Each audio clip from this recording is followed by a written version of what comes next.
अभिवादन स्वीकार करें। मैं उदय पठानिया।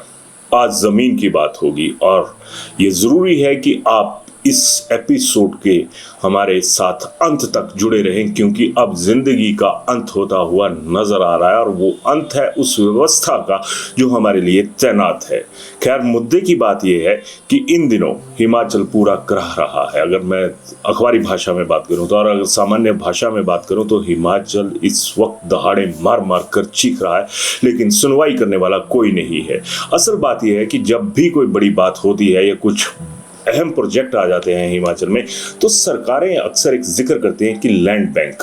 और जब ये लैंड बैंक प्राइवेट यूनिवर्सिटीज को, हाइड्रो पावर प्रोजेक्ट्स को, या फिर दूसरे जिस तरह के प्रोजेक्ट्स आते हैं, चाहे वो बल्क ड्रग पार्क का क्यों ना हो, इसी तरह के महत्वाकांक्षी कई प्रोजेक्ट होते हैं, तो सरकारों के पास जमीनें निकल आती हैं। लेकिन जब प्राकृतिक आपदाएं इस जमीन को निकल जाती हैं तो हमारी अफसरशाही से या हमारे नेताओं से जमीनें नहीं निकल पाती। ये जमीनें कहीं ना कहीं निकली हुई नजर आती हैं। आज हिमाचल में देखें तो हर तरफ हजारों, अगर कनाल के हिसाब से कहें तो जो जमीन है वो डिफरेंट प्रोजेक्ट्स को दे दी गई है। लेकिन जब एक आम हिमाचली बेघर होता है तो उसे क्या मिलता है? सराज की बात ले लीजिए। सराज में आज क्या है? लोगों के पास घर तो गए ही गए और जो जमीनें थी वो भी तबाह हो गई। और आज सरकारें कह रही हैं कि हमें फॉरेस्ट लैंड की तरफ जाना पड़ेगा और इसमें केंद्र सरकार की हरी झंडी चाहिए। कोई दो राय नहीं है कि हिमाचल के पास इतनी लैंड नहीं है कि उस पर इन प्राकृतिक आपदाओं की वजह से जो बेघर हुए लोग हैं उनको बसाया जा सके, और ऐसे में जंगलों की तरफ जाएंगे। लेकिन बात वही है कि इस बार ये चीज जो हुई है कि हमें वहां पे जाना पड़ेगा, वहां से गुहार लगानी पड़ेगी, तो सवाल उठता है कि तब कहाँ होती हैं ऐसी चीजें जब आप लोगों ने किसी धन्ना सेठ को या किसी बहुत बड़े प्रोजेक्ट को जमीनें देनी होती हैं। तब तो आपके पास लैंड बैंक की कोई बात नहीं आती। तब तो आपके पास कभी ये चीज नहीं आती कि हमें सड़क ये करनी है, वो करनी है। तो तब तो बहाने आ जाते हैं आपके पास कि फॉरेस्ट की क्लियरेंस नहीं आ रही, यहां से क्लियरेंस नहीं आ रही। तो अब किस मुंह से आप लोग ये कह रहे हैं कि हमारे पास जमीनें नहीं है? और अगर मैं ये कहूं कि आपका ये मुंह सही है, क्योंकि तब आप लोगों ने मुंह नहीं बनाया था जब इन धन्ना सेठों को जो जमीनें थी वो दी जानी थी। चाहे वो पावर प्रोजेक्ट से जुड़े लोग हों, चाहे प्राइवेट यूनिवर्सिटी से जुड़े हुए लोग हों, चाहे किसी और अन्य प्रोजेक्ट के साथ जुड़े हुए लोग हों, तब जमीन खुलकर सामने आ जाती है। आज सराज में लोगों के पास जमीनें नहीं है, पूरे के पूरे घर तबाह हो गए, जिंदगियां तबाह हो गई, और आप आगे से ये कहते हैं कि जमीन के लिए जाना पड़ेगा। तो आज इस दौर में याद आ रही है प्रदेश के जो प्रथम मुख्यमंत्री थे डॉक्टर वाई.एस. परमार। उन्होंने एक एक्ट लाए थे 1972 में, जिसमें यह प्रावधान था कि बाहर के लोग जमीन नहीं ले सकते और कड़ाई से इसके ऊपर प्रतिबंध था। और इसी में जो कानून था, इसकी धारा 118 जिसका जिक्र हम करते हैं, उसमें ढील देने की कवायदें के लिए एक जगह निकाल ली गई डॉक्टर वाई.एस. परमार के बाद कि अगर किसी को जमीन चाहिए तो सरकार की अनुमति से दी जाए। अब होता क्या है कि 118 के तहत एक फाइल मूव करती है और वहां पर जो जमीनें हैं वो बाहरी लोगों को, या जो प्रोजेक्ट्स बाहर से आते हैं उनको थमा दी जाती हैं।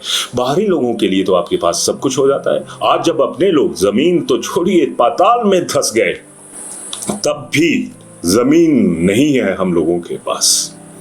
उस एक्ट की धज्जियां उड़नी शुरू हुई थी, तो आज लोगों की धज्जियां उड़ने की जो नौबत है वो आ चुकी है। डॉक्टर वाई.एस. परमार ने जब ये कानून बनाया था उस दौर के नेताओं ने, तो उनकी सोच की दाद देने का मन करता है कि जो हिमाचल की क्लाइमेट है, जो मौसम है, जो यहाँ की परिस्थितियां हैं, या जो नेचुरल रिसोर्सेज हैं, वो बहुत अमूल्य रहे हैं।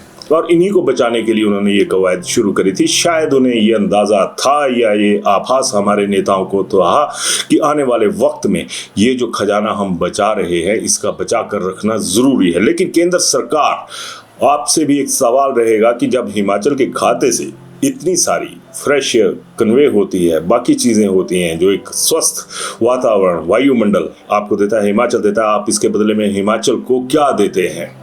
तमाम प्रतिबंध हिमाचल पे। और हिमाचल की सरकारों से भी ये सवाल है कि आज आपकी झोली खाली हो गई कि हमारे पास लैंड नहीं है।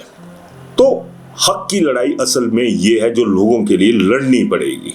हिमाचल का किन्नौर जिला यहाँ पर पूरे पहाड़ जो हैं वो चरमरा चुके हैं और लोगों ने यहाँ पर सड़क किनारे ये बोर्ड भी लगा दिए हैं कि नो मीन्स नो, कि पावर प्रोजेक्ट्स या बकाया जो प्रोजेक्ट्स हैं उनके लिए हमारी साफ ना है। लेकिन इन बोर्ड्स की तरफ देखता कौन है? ना हमारे अपने देखते हैं, ना जो केंद्र में बैठे हैं वो देखते हैं। अनदेखी का शिकार हम लोगों की आवाज हो रही है। सरकारें जमीनें लुटाती हैं और इसमें एक और शब्द जुड़ता आकर CSR। और CSR के तहत जो पैसा आता है वो कहाँ लगता है? क्या उन लोगों के लिए लगता है जिनकी जरूरत है, जो यहाँ पर दर्द झेल रहे हैं? या फिर सवाल ये उठता है कि ये फिर पैसा फिर अगर दाएं बाएं जाता है तो कहाँ जाता है? आज हिमाचल की हालत ये है कि यहाँ के पहाड़ या तो पिघल कर ही एक तरह से गिर रहे हैं, पूरा का पूरा जो पहाड़ है वो नीचे आ रहा है, पूरे लैंडस्लाइड्स हो रही हैं और साथ में ये भी हो रहा है कि घर के घर उस लैंडस्लाइड में बह जा रहे हैं और जो प्रोजेक्ट्स चले हैं वो 90 डिग्री के एंगल तक जो भूमि कटान है, जो पहाड़ों का कटान है वो कर दे रहे हैं। और जो हिमालयन एरिया है, रेंज है, वो अभी तक का अगर इतिहास देखा जाए तो ये बताता है कि ये यंगेस्ट जो पहाड़ हैं वो श्रृंखला है यहाँ पर, जो कि J&K के बसौली से लेकर कुल्लू के बजौरा तक लगती हुई चली जाती है। और अब यही पहाड़ लगातार दरक रहे हैं। बाहरी लोगों के लिए राजनीतिक इच्छा शक्ति शरेआम नजर आ जाती है, अपने लोगों की बड़ी ये इच्छा शक्ति ठीक उसी तरह से मर जाती है जिस तरह से इन दिनों आम आदमी हिमाचल में मर रहा है। बाहरी लोगों के लिए नो होल्ड बार्ड जैसा सिस्टम नजर आ जाता है, यानी इनके लिए कोई रोक टोक नहीं है, कोई बाधा नहीं है। आम आदमी ने कुछ करना हो तो दे ऑब्जेक्शन पर ऑब्जेक्शन, यही हमारी अफसरशाही लगा देती है। और जब और लोगों की ये जो कवायदें होती हैं उसकी बरी कुछ भी नहीं होता।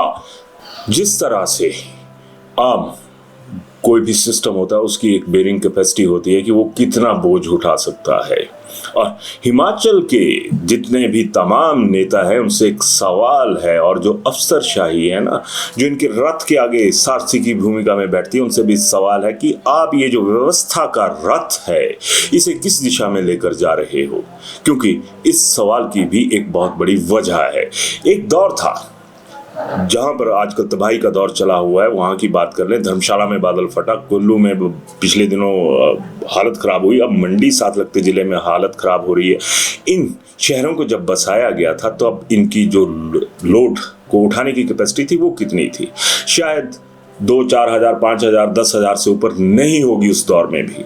लेकिन आज कितनी आबादी है यहाँ की जो लोकल है, मनाली में भी देख लीजिए, धर्मशाला में भी देख लीजिए।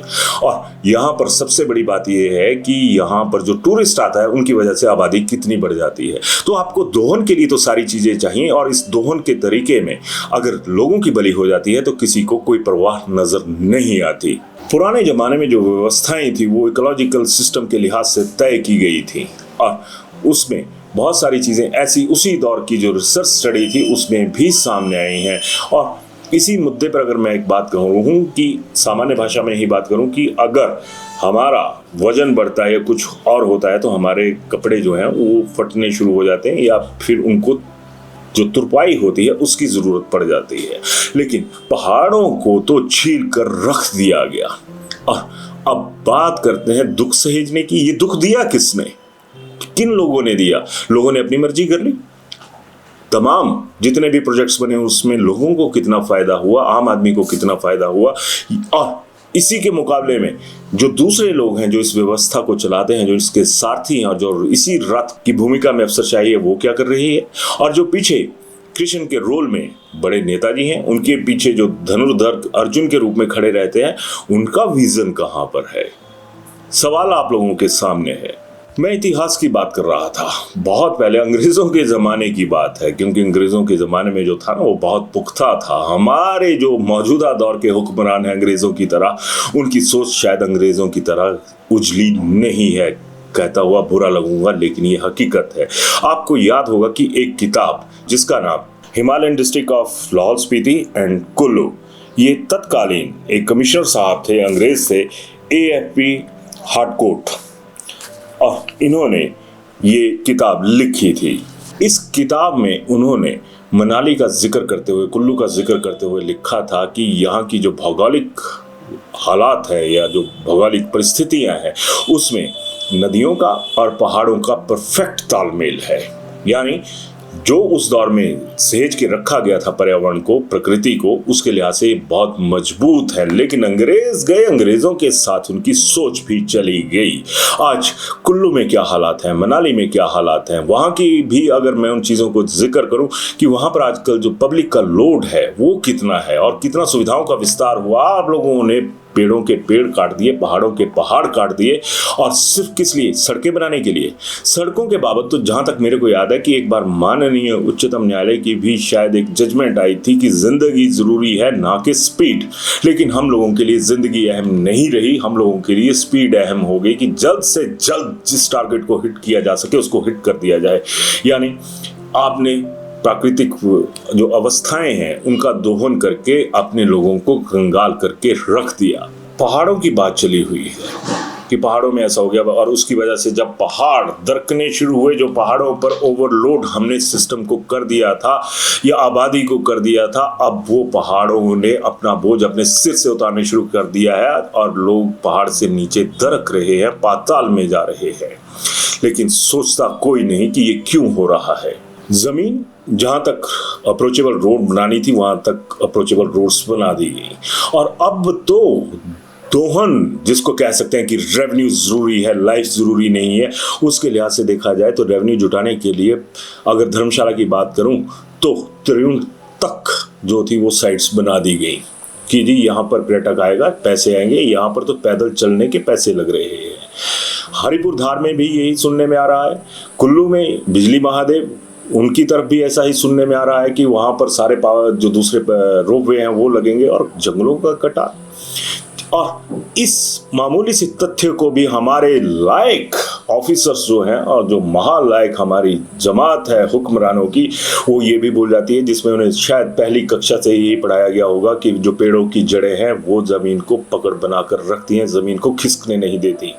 हमने तमाम पकड़ों को ढीला करके रख दिया और अब रो रहे हैं कि नुकसान हो गया।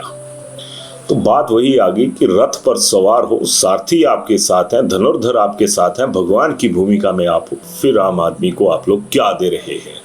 लास्ट में एक सवाल, लैंड बैंक जिसका मैंने जिक्र किया, हिमाचल सरकार भी बताए, सत्ता पक्ष भी बताए, विपक्ष भी बताए कि ऐसा कभी लैंड बैंक बनाया आप लोगों ने जिसमें किसी भी आपातकालीन व्यवस्था में अगर लोगों को बसाने की जरूरत पड़ सके तो आप उनको वहां पर बसा सके। आप हर जगह उजाड़ करने पर उतारू है, लोग उजड़ रहे हैं, आपके पास बसाने के लिए जमीन नहीं है, जमीन ने खुद ही अपनी गोद जो है वो छोटी कर ली।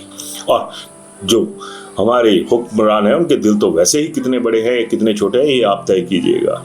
लेकिन आज हिमाचल की जो हालात है उसमें आम आदमी के लिए ही जमीन नहीं बची है।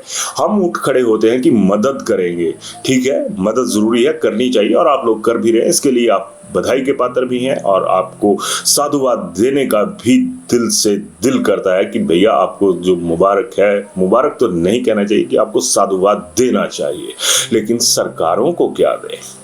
आज आम आदमी हर तरफ चीख रहा है, चिल्ला रहा है। ये माहौल किसने तैयार किया? उन्हीं ने किया ना, जो हमारे हुक्मरान हैं, जो हमारे आगे वजीर हैं, दूसरे हैं, उन्हीं लोगों ने किया। खैर, ये सवाल आपकी झोली में डालकर जा रहा हूं क्योंकि अब जमीन आपके पांव तले नहीं बची है, जमीन खिसक चुकी है, आप सिसक रहे हैं। तय कीजिएगा कि आपकी जो आने वाली पीढ़ी हैं वो भी इसी तरह से सिसकती हुई जिए या फिर जो माहौल मरने का तैयार हो चुका है उस माहौल में वो डर डर कर जिए। धन्यवाद।